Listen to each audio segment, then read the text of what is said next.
Welcome to That 30 Show, a podcast where we talk about the good, the bad, and the surprising parts of our 30s. I'm G, and I'm almost 30. My 20s are filled with milestone moments from graduating university to starting a career and moving out for the first time. I'm mostly excited about what this next decade will bring, and I've got an overwhelming feeling that the best years are yet to come. And I'm David. I'm already in my mid-30s. I used to have no back pain or trouble sleeping, but now I live off a healthy diet of self-help books and dream of being in bed by 10 p.m. every night. Join us each week as we try to figure out together what life in your 30s is all about.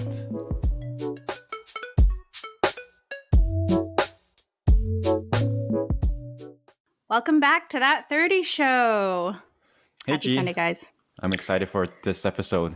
Yes, It's going to be our first time having a guest on. Yeah. Well, I was going to say it's a special episode, but you're already diving into it. So go ahead, David. Tell us why. No, because I think like we always wanted to have like a series of different guests on, friends on to talk about sort of some specific things that their life experiences can speak to. And one of the things that I always think about, day to day, especially on weekends, is like I have so many things I want to get to. Like this weekend, I haven't done any chores yet. Like I need to go buy groceries. I need to like cook for the week, and it's already Sunday morning. But like yesterday, I was just out all day with friends and stuff, and it's just like, how do I do all of this? And I'm just really bad at it, and I need some advice. The weekends are definitely too short. There's like a lot to pack in like a week or a weekend. So yeah, we've brought in the expert today for some advice on how to work hard, play hard, find some balance in our lives, do it all. Yeah. So we wanted to bring on our friend Audrey because she's sort of, at least from my perspective, I can sort of think of her as a bit of a legendary person in my life who does it all. Like if you follow her Instagram, when you catch up with her, she just got so many things going on, like classes and like social events and like, interesting dates that she's been on and like parties that she goes to. But then she's also like got her shit together, right? Like she works hard. She's got a, really diligent with her work. Nothing falls through the crack, I think, with this girl. So I wanted to bring her on to hear a little bit about that and, other topics if we have time for it. So Audrey, maybe I'll let you, I don't know if introduce yourself is the right way, but tell us about like, if you think that's an accurate perception of you that I have or other people have. Do you think you do work hard, play hard? Like is your life not that as intense as it looks like from the outside? Wow, what an introduction. Thank you for that. So hi, everyone. My name is Audrey. I think that was a very nice description of myself. Do I find myself working hard and playing extra hard? For sure. But since I do this on a daily, it just doesn't feel like that big of a deal. So I'm like very, very surprised when people say that, oh, it's so impressive. It's just my life. Okay. So David and I have talked about this before because David, you remember you said Yes. the same about like my waking up early and going to the gym. Like you said that about me as well. And I feel the same, Audrey. I feel like because we do this like kind of on a daily basis, it doesn't really register that it's like different from some people. But, everyone's got their routines. So maybe Audrey, I don't know if you have an average week. Are you able to like share a bit about like what an average week looks like for you? Kind of like what do you get up to, and also how do you balance that out with what personal obligations or like commitments you have? For sure. Yeah. Like I definitely have really good work-life balance and I'm super thankful for that. So I work 37.5 hours of work, no more, no less. I don't do overtime. I also have like the special case of working Eastern hours in Vancouver. So I recognize that my average week is not the most typical. So I start at 6 a.m. I end at 2 p.m. I power nap from 2 to 3. And then the rest Wow. of my day starts, or should I say restart from there. And because of that, I can like stack my schedule like Tetris afterwards. So you had asked me about like what else does like my average week look like. So I like to have a very busy schedule. I don't like to have blocks of unused time. No downtime. No downtime. I Schedule have to is be filled. productive. Yes. That's why we're recording at 9 a.m. because Audrey's got to bounce and she got to. Things are We're happening. part of her first day, Yeah, and first then block, she has yeah. a second day after this. So like, wait. Before you get into it, sorry, Audrey, I'm just so curious. Like, would you like look at your calendar from day to day and just be like, oh my gosh, there's that empty block. Let me like try and find ways to fill it up. Yes. I guess you have a running list of interests and engagements to choose from. Oh, absolutely. Yeah. Like I definitely have my standard activities that I have every week. So like I have at least 2 dance classes every week. I have dance rehearsal on Sunday. I stack 1 to 2 workout classes a day. I do a run club once a week. I have to see my boyfriend once a week. And then I have to see my family and friends sprinkled in between. So for example, like yesterday, I had a 1-hour break between my workout class and my dance class. And my friend had just randomly messaged me saying, oh, do you want to meet up for coffee? And I was like, perfect. I have an hour slot. Let's meet up. So it's perfect. No downtime. I just like to say I love how you schedule your boyfriend in for an hour each week. That's so funny. You're like, Wait, an looking hour? at I think it's more than that, right? Oh no, he gets a slot. you look at your schedule and you pick the time slot where your boyfriend fits into your schedule. That's so funny. Oh, absolutely. We actually share Google calendars. So there's only certain days that we can meet up. I you know what? Like, jokes aside, I actually think that's so important. Like, I think it's a very common advice where it's like your weekly date night has to be a non-negotiable no matter how busy you are, because it's so important for your relationship and you have to be intentional with it. You can't just be like, oh, so when are we hanging out, right? It's like, no, you got to block it off, make it a priority. Otherwise, for people like you and I'm sure your partner, you got so many things going on. If you're not intentional with it, it's not going to happen. And if it's not prioritized, your relationship will suffer. So yeah, exactly. And you're also just spending that quality time, right? Because you actually blocked it out in your calendar. So, and I think that probably goes with anything that you're doing. If you have like a packed schedule, like each time commitment, you're like really focused on that because you know that that's the only time you have. Yes. I think it's a little unfair though, speaking as an introvert, because I think you have like a biological, some sort of genetic advantage that you don't need downtime, because like you don't need to recharge. Like you don't need to recharge. Do you not get burnt out, or are you like 100% on the Myers-Briggs when you take it on the scale of like introvert extrovert? You're like 100% extroverted. Yeah, like I think like I'm a very curious person about the Myers-Briggs. So I'm a very strong ESFJ, and J is definitely very, very high. So that means I'm very organized. I love to plan things. I schedule things so early and like I commit to them, right? Especially since I want to fit in all the activities I want to do. So I don't feel the need to recharge. In fact, in my calendar, I have to schedule time to relax. Wow. Like there So is you a do. slot So you do. for reading. There's a slot for watching trashy reality TV. That's so. I love that, because it's like you recognize that you do need a little bit of that, and you like also schedule it in. So like you have a time blocking calendar for like reading. Yeah. That's so nuts. I think your Google Calendar would be such an interesting sort of exhibit on time blocking. Like if anyone were to do a workshop on time blocking, they should like grab your Google Calendar and like, share it as an example anonymously. Like, oh, this is a sample person's Google Calendar of how your life could be if you are a time blocking master Everything. sensei. Yeah. So Yeah, my boyfriend thinks I'm crazy. what does your second day actually look like? Like what does a typical day look like? The typical day after napping is going usually to like a workout class, like Right. to 2 workout classes. It has to be 2. I hate going all the way downtown just for one activity. Is it back-to-back workout classes? Yes, And how long does that take? like 2 hours. Damn, that's hardcore. 2 hours of working out? But this is like my new standard. So this is the baseline. So if I don't do 2 hours of like workout, I feel like a blob. Okay. So now my question is, oh, sorry. I guess you want to maybe finish answering G's question first.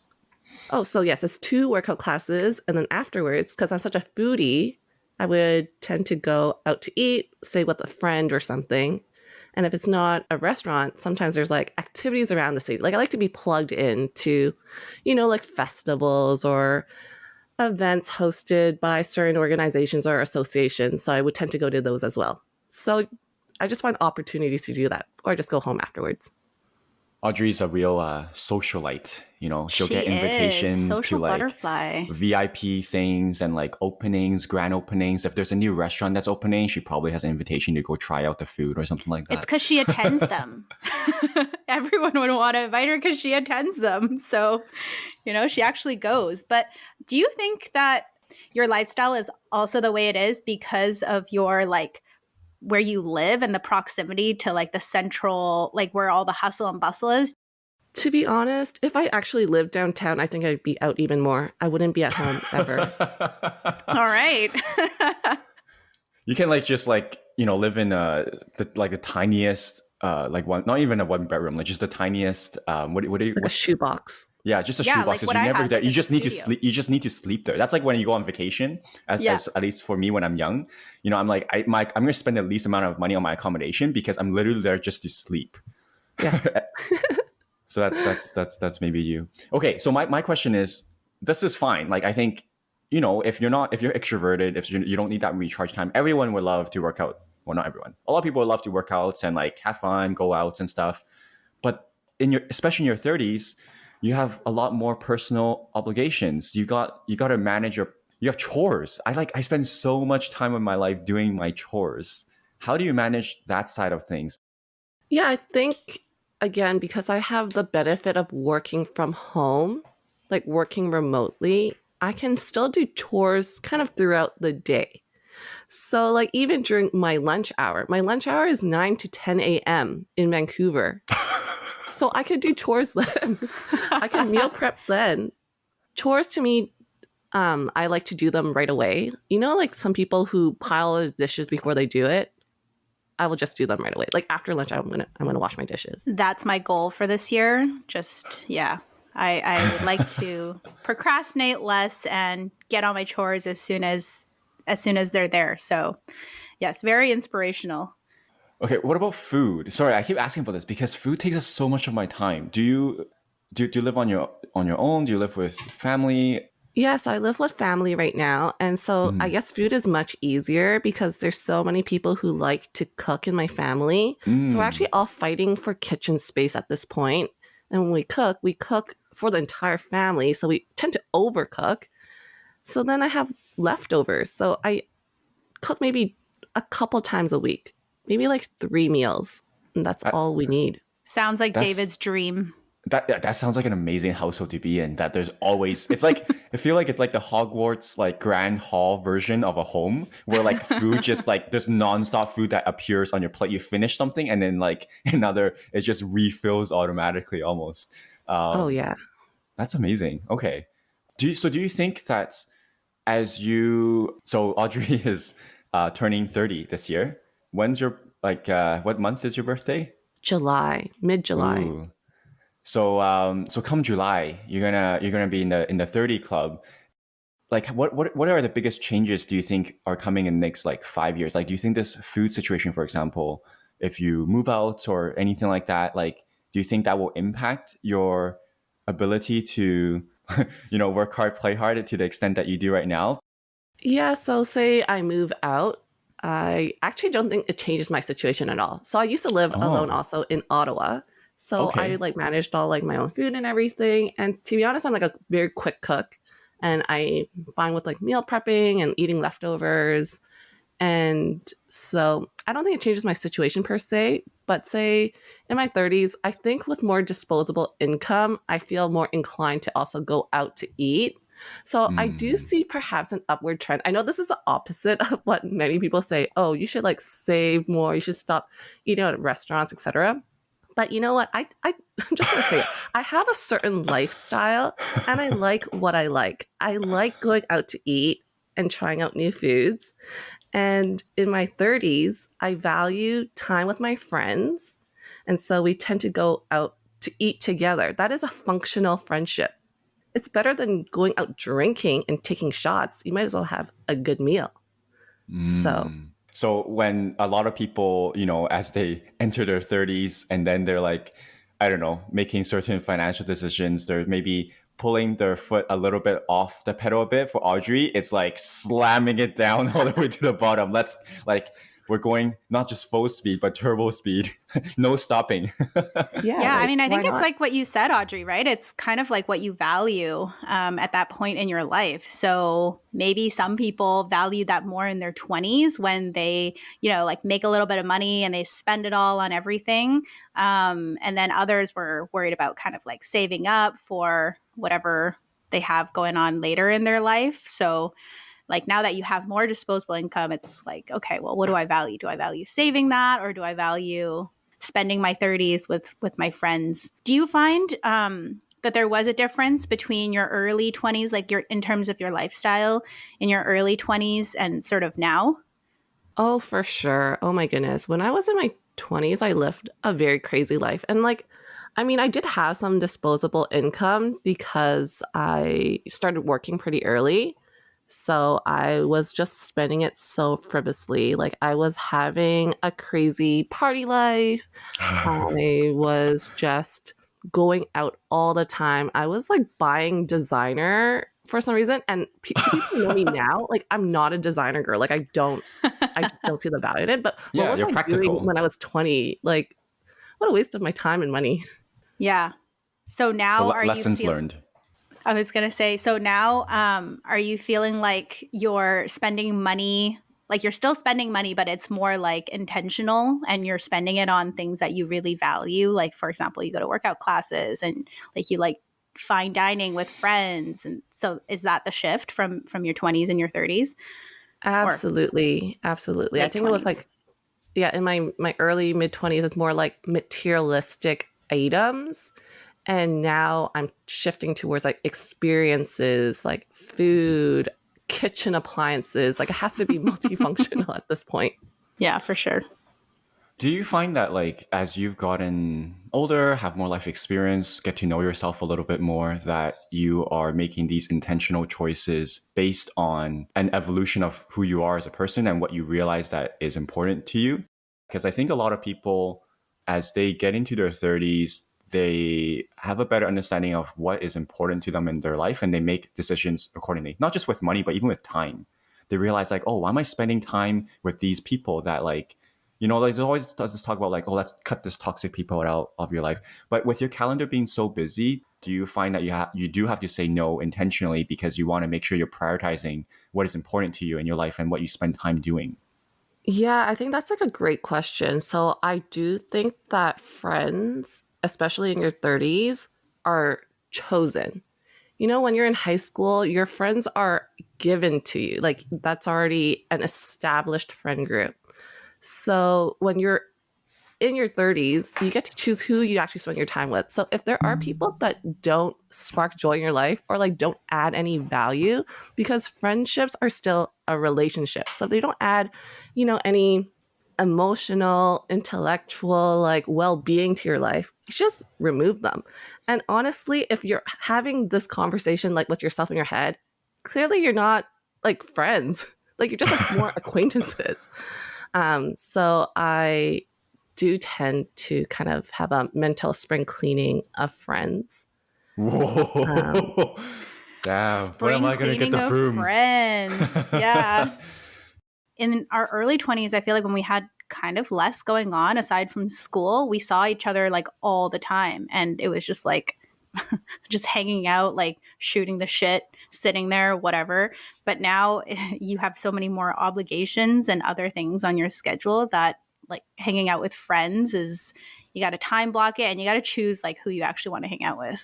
For sure. For sure. For sure. So that's why I actually do try to say yes to everything that like my close friends ask me to do. Because the more you say no, the more they won't invite you anymore in the grand scheme of things. and It's vice so versa. true. Like I invite like a ton of friends to stuff because they had asked me to, right? It's like they'll see my stories and they're like, oh my God, that looks so cool. Why didn't you invite me? Oh, and then I'll be like, I'll invite you next time. I invite them next time. They say They no. are They too don't go. busy. Yeah. They don't go. They don't prioritize it. They don't prioritize spending time with me or trying out new things. So after like a couple times, I'm not going to invite you anymore. I hate to say it because then I'm inviting someone else. So Makes sense to me. you snooze, you lose. Well, before we move on, I just want to know, I know you talked about it a little bit, but do you ever feel burnt out? Like, is there a point where you're just like, okay, today I'm going to like cancel all my plans or block out more time for rest because I just need to do that recharge? Or is your recharge actually hanging out with friends and going to workout classes? Like that is your actual recharge. But do you ever feel burnt out?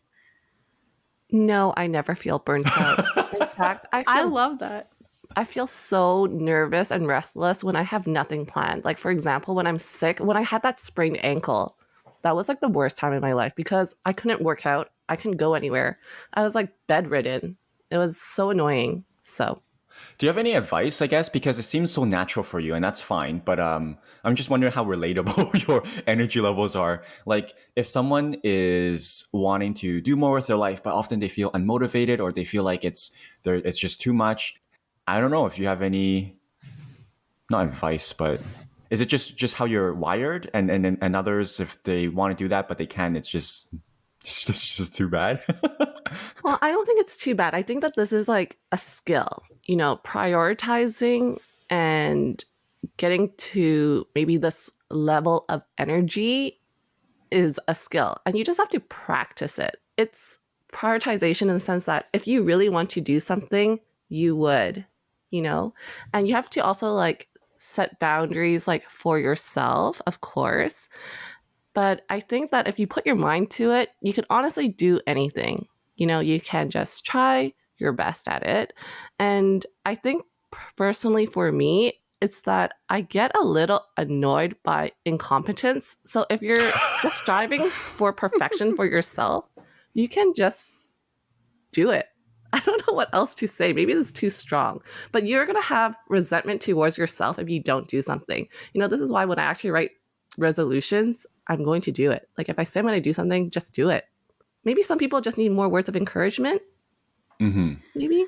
I feel like Maybe some people need to be yelled at. Okay, for example, at a workout class, I need someone to yell at me to like push harder. Maybe some people need those type of environments. Like they need to feel that stress. Maybe people just need to undergo this training. They can reach out to me if they need help.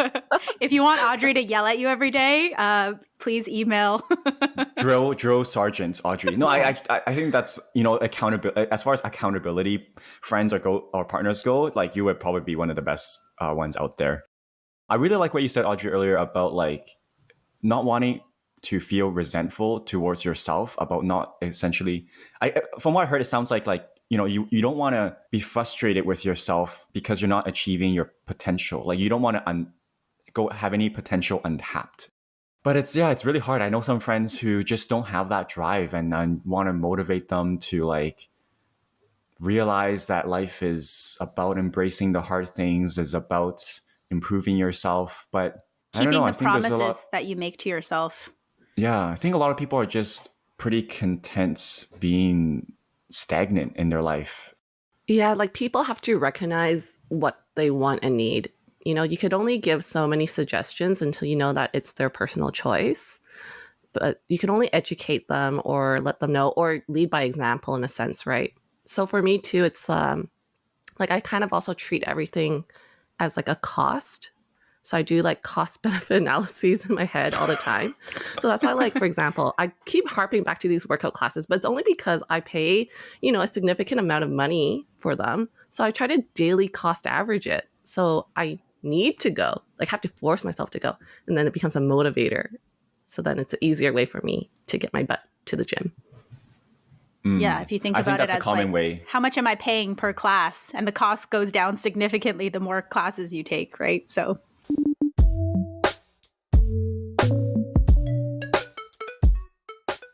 one of the things you mentioned earlier that you need to time block for is making sure that you see your partner at least a little bit every week. I know that's something that we as friends always enjoy listening to when we catch up with you, Audrey, is some of the shenanigans you get up to over the years. Maybe not as of late because you're not in your early 20s anymore. But I always love hearing about the people that you meet up with, the parties that you go to. But it sounds like you've settled down a little bit. But you weren't always in a relationship. I think that was by choice. So I don't know how much you're comfortable sharing, but can you talk a bit about that? For sure, for sure. Okay, so yes, dating in my 20s, I definitely had a different approach to dating. So I was just dating to date. There was no end goal. I was just seeking companionship. I was just, experimenting. I'm just trying to figure out exactly what type of guy do I like? What kind of values do I align with? Right. And I'm also considered a late bloomer. So I didn't really date in like high school. It was really in like university when I like first started dating. So my dating approach was kind of like tough because I was also like growing up, I was so focused on my studies and like my parents told me not to date. So now I had this opportunity to date. Like I'm on these apps. I'm like going crazy. And it's so funny. I was telling G this, but I have dating diaries and dating spreadsheets. I found my first dating diary from 2014 in my Google Drive. That's basically 10 years ago. Okay, so this was when I was 20. And it was titled, I quote, "The Summer Audrey Treats Dating as a Sport." So you can already tell that was the mentality. Holy shit. Oh my God. You probably won the gold medal that summer, I have no doubt. I would love gosh. to read some of those dating diaries. That is hilarious.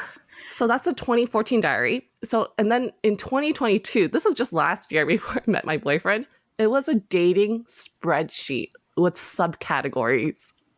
So I evolved, I think, in terms of like the content, but it was just so funny.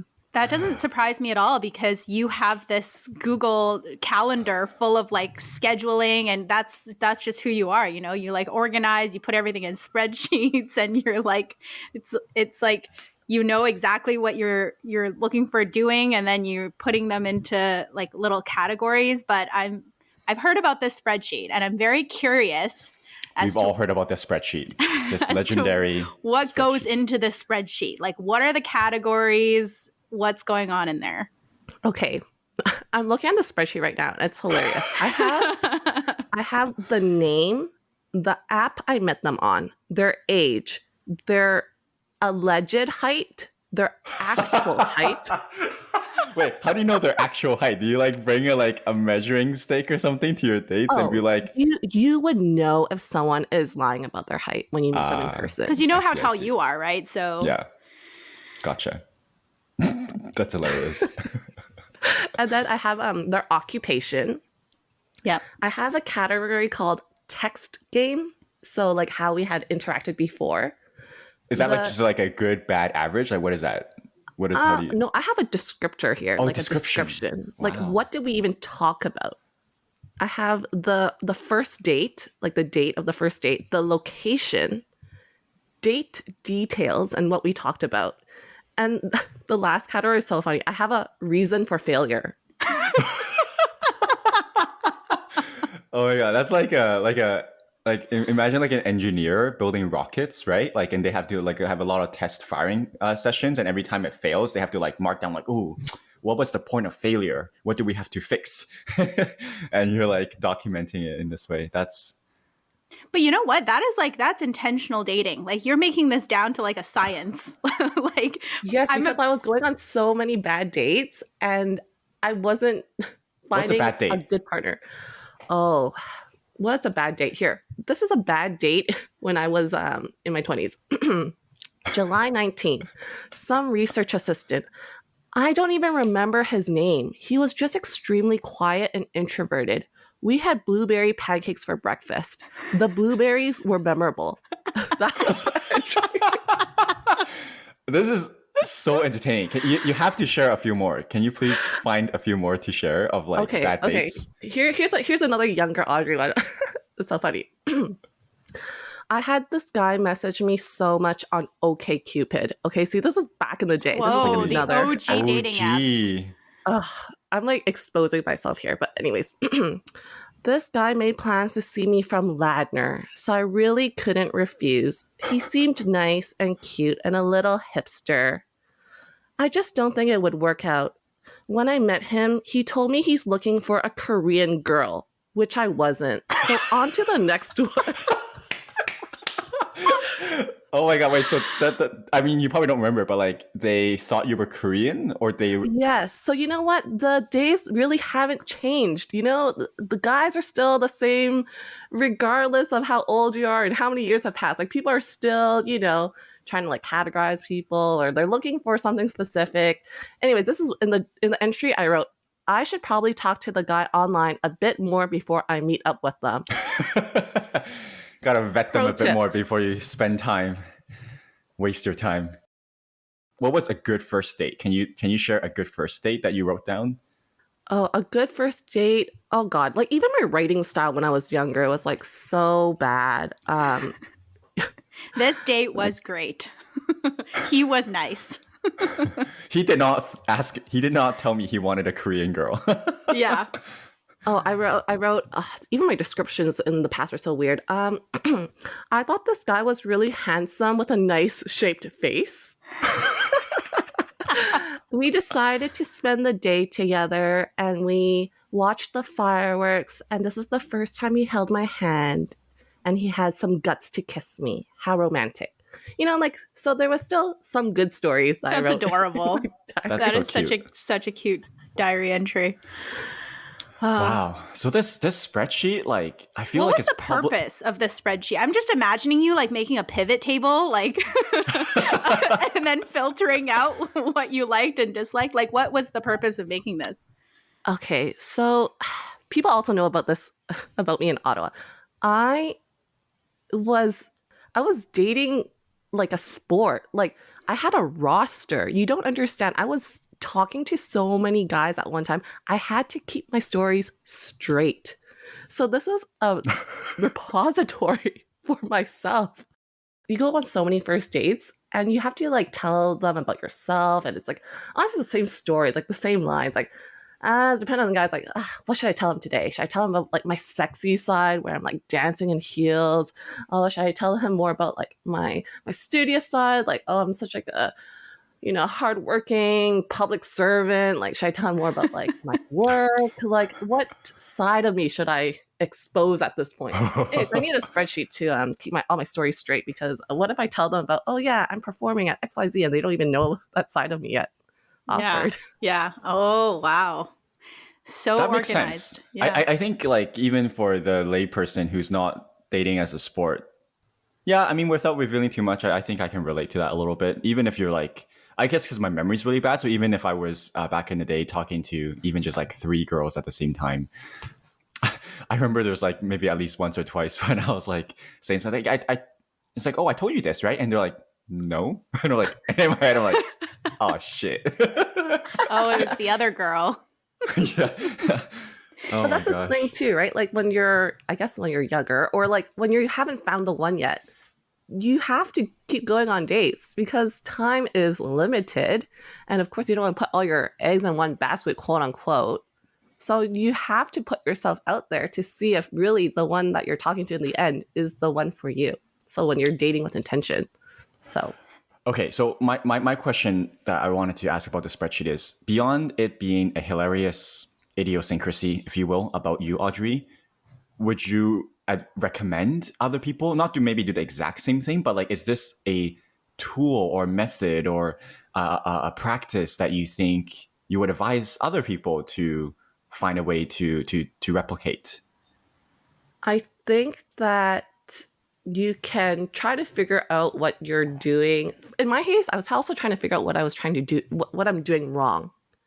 and how I can course correct myself. Like, am I matching with the wrong people? Am I going towards like a certain type that wasn't good for me? Was it like an age group? So I'm trying to like overanalyze a lot of things here. So I think my advice for people is just to go with the flow. If they want to try out this method, for sure, there is no harm in doing it. But at the end of the day, you can analyze all you want, but you can't hack the p value in dating. You know, you will just figure it out at the end. Yeah, okay. I think that makes sense. There's no one size fits all, right? Like Yeah. it works for you, it might not work for others. I so quick sort of background, and I'll get into my question about why I'm asking this. But like, for example, I spend a lot of time advising students on career choices, and one of the main pieces of advice is do a lot of information interviews, do a lot of internships, because you don't know what you like really until you try it out. It's hard to like sit there in front of a computer and be like, what do I want to do with my life? And then come up with any good answer. You got to actually get your hands dirty. You got to experience it firsthand. And I think that advice certainly is helpful for dating, because you learn a lot about what you want and a lot about yourself through dates. And that's why I think one of the pieces of advice that I got when I was much younger from someone 5 years older than me, he was like, something that I would recommend you, David, is to date around. Don't be afraid to go on dates. Don't be afraid to go into a relationship. You don't you don't have to wait until it's perfect to like try it out. You got to build up that experience, if you will. I feel like I'm talking to someone who has so much more dating experience than the average person. You've went on so many more dates, met so many more people. So I feel like you must have learned so much. So there's two parts to my questions. One, what did you learn that the most helpful lessons for yourself about what you want in a partner, and something that you learn about yourself? And the second thing is, for people who don't have the ability to go on so many dates, or the desire to go on so many dates, what is something you learned through this process that you think could be helpful for an average person out there? Yeah, that's like a really great question. I think like you were talking about the analogy with like co-op, and like I was in the co-op program, and I think I really went through it like to the T. So like all those like informational interviews that you would do with an employer, I think I did the same thing with my friends. Vancouver's dating pool is very small.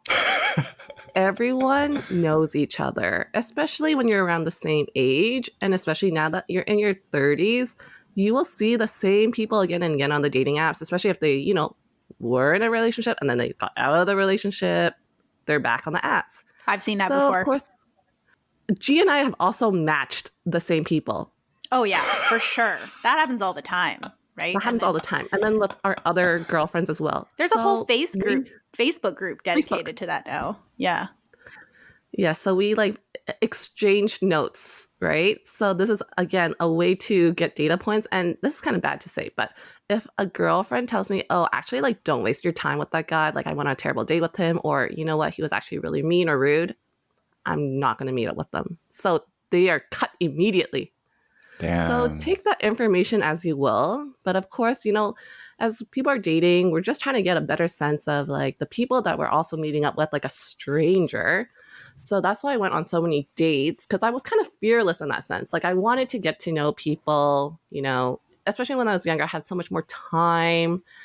It was almost like just making a friend, and maybe I'll turn into more. And if it doesn't, it's fine. I ended up being like a tour guide for like so many guys who were just like coming into town. So I was like their free tour guide. So that was fine. But that's why I have like this great Google Doc of Vancouver spots and itineraries, because I had to live through it. God, I went to the beach so many times this one summer, like showing all the guys like the same spot and the same vlog. We're definitely seeing a trend here with Audrey's lifestyle, because I feel like some people's dating style is like they only have like the mental capacity to like date one person at a time, or like date maybe two people who they're talking to at the same time. But Audrey's like, every day I get 3-4 people scheduled in my time slot and we're just going to go, from one date to the next. I feel like that's your dating style, which is really similar to your actual lifestyle as well. Yes, I used to stack dates. You should have done a group date. That would have been so funny, like the Bachelor. I missed the opportunity. I'm very saddened by that. They talk about habit stacking. Nah, that's so last year. It's not about habit stacking. It's about date stacking now. Yeah, stacking on the guys. That's so funny. Yeah. So like in terms of advice, like what I can tell people is like, honestly, just keep doing what you're doing, but you have to put yourself out there. You're not going to meet someone if you're just staying at home. If you're not on the apps and you don't have any external hobbies like a group sport or like a run club or anything else like that, like if you only stick to your friends and you only stick to home, it's going to be very hard for you to meet someone new. Like you have to present yourself in like not only a good light, but you also have to make those opportunities for yourself. You have to like keep the doors open. So just don't be so closed off. I think that's a great piece of advice. My mom gives me that advice all the time. So I think it's pretty Get out legit. there, G. Stop staying at home.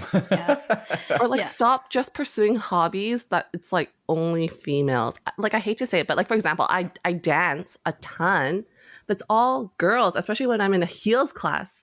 So how am I ever gonna find a man in like a heels class? I mean, a lot of great guy You're totally friends. right. You're totally right. Yeah. Your man is not going to be in the heels class. That's not where it's happening. I don't know. Yeah, sad.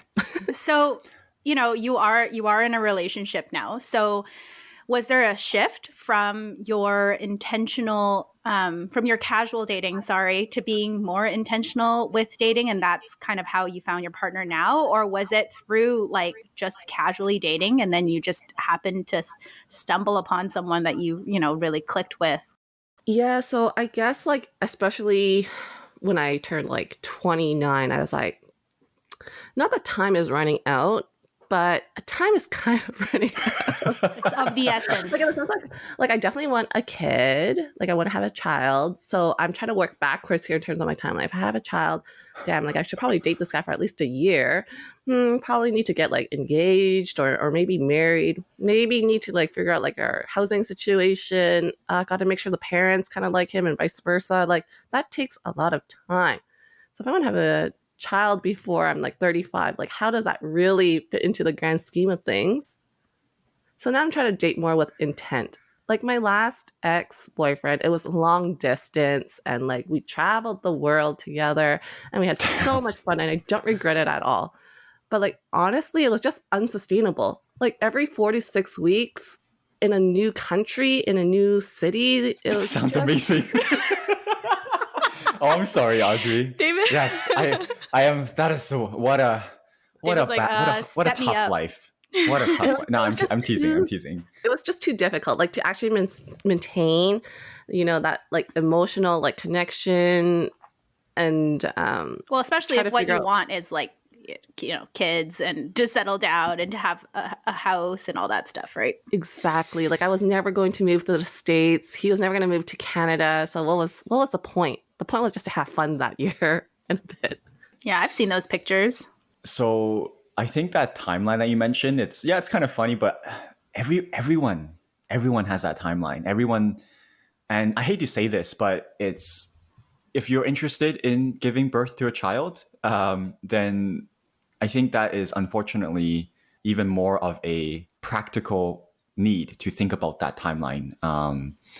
And it's just a reality of life. And so I think it makes a lot of sense. I think a lot of people probably can relate to that feeling of, whether it's 29 or 33, everyone's a little bit different. But yeah, I think a lot of people, if you're single at a certain age and you want to start a family, you start thinking about, okay, let's make this happen. But for you, it's like you were spending a lot of time not necessarily needing or wanting to be settling down yet. And then at one point you're like, okay, wait, time to settle down. Let's change this. For a lot of folks, they've been wanting to settle down for years and it just hasn't happened.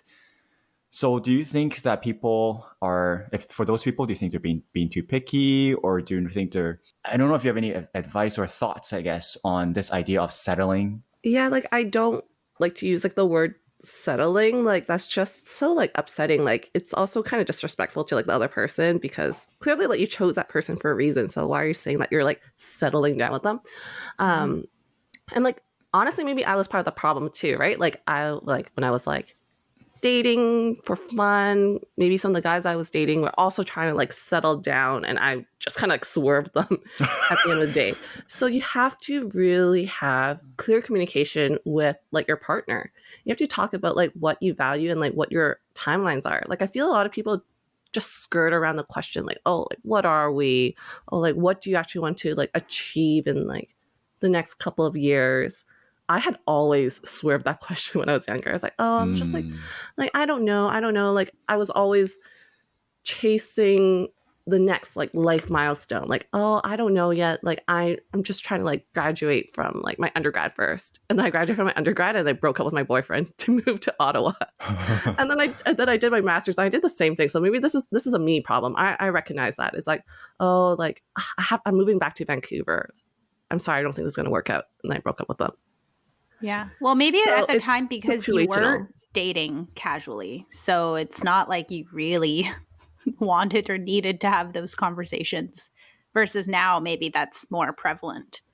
Yes. So now like the conversations I had like with more of my recent dates was like actually what are they looking for? And okay, I actually have this quote from like a guy that I had like a really bad date with who I thought like, maybe we could have worked out. Okay, this is what I wrote in my diary. He mentioned that I was too high achieving. Oops, that's my alarm. Okay. He mentioned that I was too high achieving and asked what I will do when I get older and I'm still single. I was like, oh my God. Well, What? the audacity of this man. I am clearly not going to be with him. But I was Wow. like, this is what other people are thinking too, right? Like they are trying to suss you out.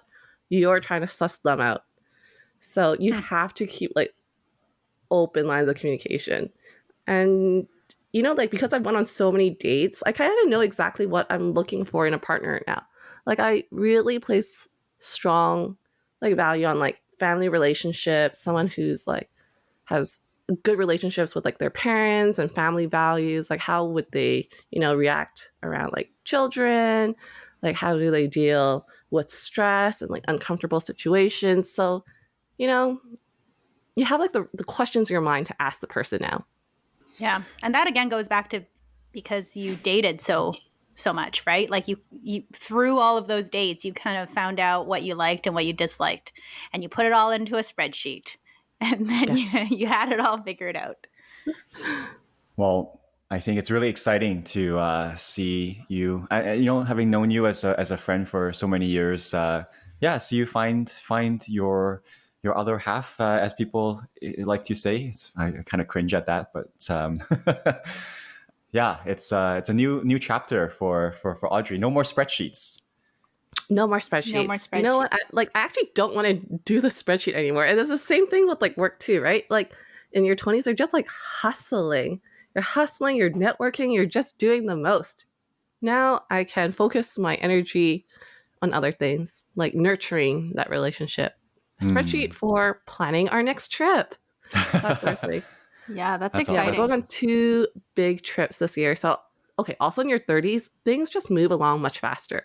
In my 20s, I did not introduce any guys to like my parents. Now that I'm approaching 30, the guy has already met my parents and like I've met his too.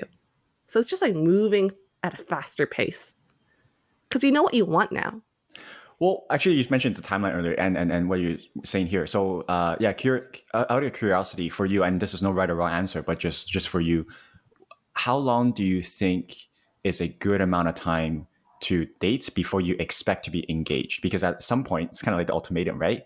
Either like, what are we doing? Like, either we're gonna be engaged or we're not. Like, why is this taking so long? Oh, you have to ask the guy about this. I personally don't have a timeline. Like, if you know, you know. Like, if you're in a strong, like, serious long-term relationship, like, I know so many people who don't even get engaged. Okay, I then don't really have a timeline. another way then to ask this is, how long do you think you need before you basically know or have a good idea? Like, because even after the first few months, obviously, at least, you don't know if this is the partner you want to spend the rest of your life with. Well, I think I need a year of data points Okay, right? Because you're in like your honeymoon phase for like the longest time. How long is honeymoon phase? I was asked that question recently. How long is that? I think it really depends on how much time you're spending with the person each week. For example, if you're hanging out with the person every single day, like this happened to another friend of mine. He doesn't even want to date the girl anymore because they've hung out too much. I was Okay. like, oh my God, yeah, because they spent every single day together for like the past, say, 3 months. He's over it now. I'm like, oh, wow. Too far, too fast. Yeah. So let's say you meet up 1 to 2 days a week, which I will assume is maybe the norm. I don't know, but that seems like common. Yeah. So maybe 6 months? Is that the honeymoon phase? I don't know. Do you feel That was my answer. You guys have been dating for about 6 months now, Audrey, right? Do you feel like you're still in the honeymoon phase, or you feel like you're kind of in like getting out of it into a flow, into like life, basically? I think we're still in a honeymoon phase until we go on like a mega trip together and until we move in together. Wait, why? Because you think you're gonna have conflicts during the trip? Yes. So right now, like my boyfriend and I, we've never had a fight. Knock on wood. But like we are just two very agreeable people and we don't have any major disagreements with anything. Wow. So I'm like waiting for Damn. maybe a big fight, and maybe that will happen when we're in Japan, because we're going to be traveling for 3 weeks. It's the longest amount of time we're going to spend each other like one-on-one, and we're also in like a new environment. Yeah. Yeah, I always wonder for those people who say that, like, they've been together for so many, they've never had a fight. I guess that's fine. And I don't think there's no whatever. Like, I there's some people who are like, oh, it means that you're avoiding conflict. Like, it means that you guys are like, probably like putting something, pushing stuff under the rug and stuff. But I don't. You're just good at communicating. If, Yeah. if an issue comes up, you guys talk about it, and then that's it. So I don't know. When are you going to Japan, Audrey? I'm going in October, so that is considered the final exam. And in between then, we have a trip to Hawaii in June, and that's the midterm. What about for your birthday? Like, not using your birthday as an excuse to do a trip, I guess.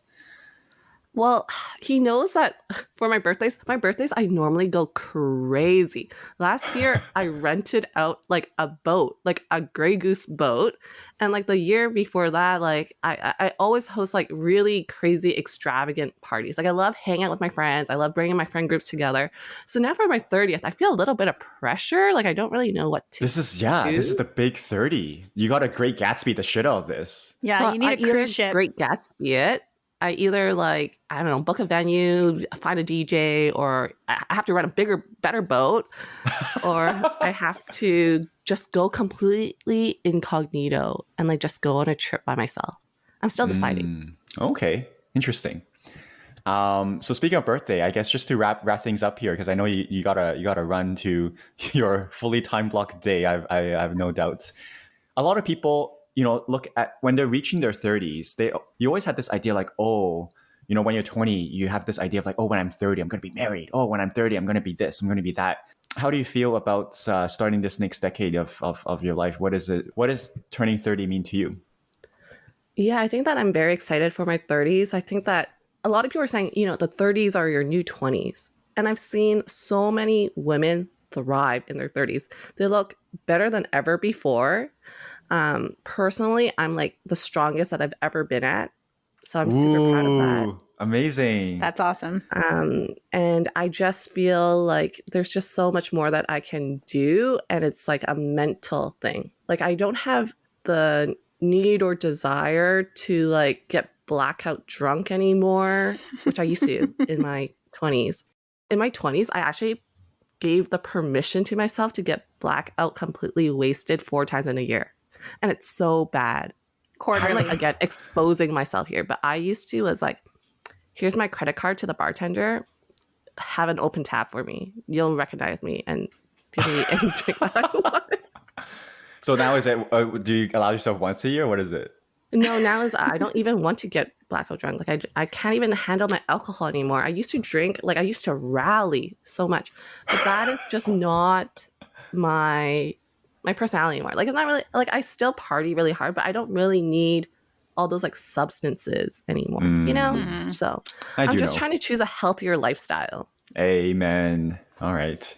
Hey, G, is there anything you want to ask or Not to ask, include? but I just wanted to say thanks to Audrey for coming on, being our first podcast guest ever, and just for like being unapologetically yourself. That was like a really refreshing conversation. I like that how you phrase it, G. I think I always really respect you, Audrey, in that way, and I never really thought about it that way. But like this idea of you're very unapologetically yourself, but not in like an asshole way, right? Like you're like, hey, this is it's in a very positive energy way. You want to be who make the most out of life, live life to the fullest, work hard, play hard, and sort of no excuses. And it's I don't know, it's very inspirational. It's always whenever I catch up with you and with our group, it's a lot of positive vibes. So hopefully anyone who's listening today also got a bit of that and feel a bit inspired. Maybe don't have to time block every hour of your day, but maybe go to a few more workout classes or put yourself out there and go on a few more dates. And Audrey is also so good at like lifting her friends up too. So she inspires her friends and like motivates them. But also like if you ever want to go for a workout like with Audrey, she'll like bring you along. She'll bring you along to the event. So she's really uplifting for everyone. So Oh, you guys are the absolute sweetest. Thank you for having me on. It was so fun. wait, before we sign off, where can people find you online? If What are you your want them to find you socials? online, because I know you do like shows and stuff, right? Do you want to like, as in like your dance shows, do you want to plug anything or share anything, or are you trying to be an influencer? Like what's the deal? No. I'm not plugging anything. But if anyone ever is like curious, like about my life, or they need, advice about life or their career or their relationship, like I love like meeting up with new people. They can find me on Instagram, Audrey_Tong. That's me. TONG. Or TONG. Or they can find me on LinkedIn. I have so many Amazing. like students that always like message me still, like from the co-op days. Really? And my name still gets thrown around. So I have random people messaging me all the time. So yeah. Awesome. All right. Well, thank you so much. We know how busy you are, so it was an absolutely riveting and entertaining conversation today. So really appreciate your time. So Thanks for listening, Sounds guys. good. Bye, guys. Bye. bye.